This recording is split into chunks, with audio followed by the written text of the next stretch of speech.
దేవా, నా దేవుడవు నీవే, వేకువనే నిన్ను వెదకుదును. నీ బలమును నీ ప్రభావమును చూడవలనని పరిశుద్ధాలయమందు నేనెంతో ఆశతో నీ తట్టు కనిపెట్టియున్నాను. నీళ్లు లేక ఎండియున్న దేశమందు నా ప్రాణము నీ కొరకు తృష్ణగొనియున్నది. నీ మీద ఆశ చేత నిన్ను చూడవలనని నా శరీరము కృషించుచున్నది.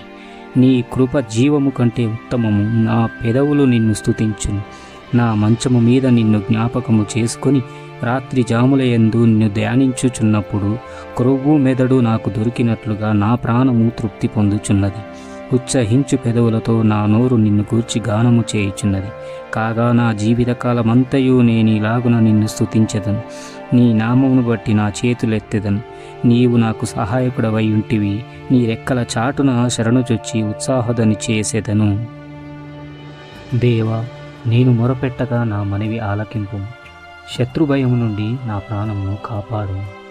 కీడు చేయువారి కుట్ర నుండి, దుష్టక్రియలు చేయువారి అల్లరి నుండి నన్ను దాచుము. ఒకడు కత్తికి పదును పెట్టునట్లు వారు తమ నాలుకలకు పదును పెట్టుదురు.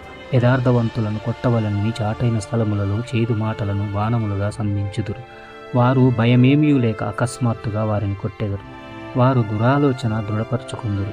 చాటుగా ఉరుల నొడ్డుటకు యోచించుకొనుచు మనలను ఎవరు చూచెదరని చెప్పుకుందురు. వారు దుష్టక్రియలను తెలుసుకుంటకు ప్రయత్నింతురు. వెదకి ఉపాయము సిద్ధపరచుకుందురు. ప్రతివాని హృదయాంతరంగము అగాధము. దేవుడు బాణముతో వారిని కొట్టును.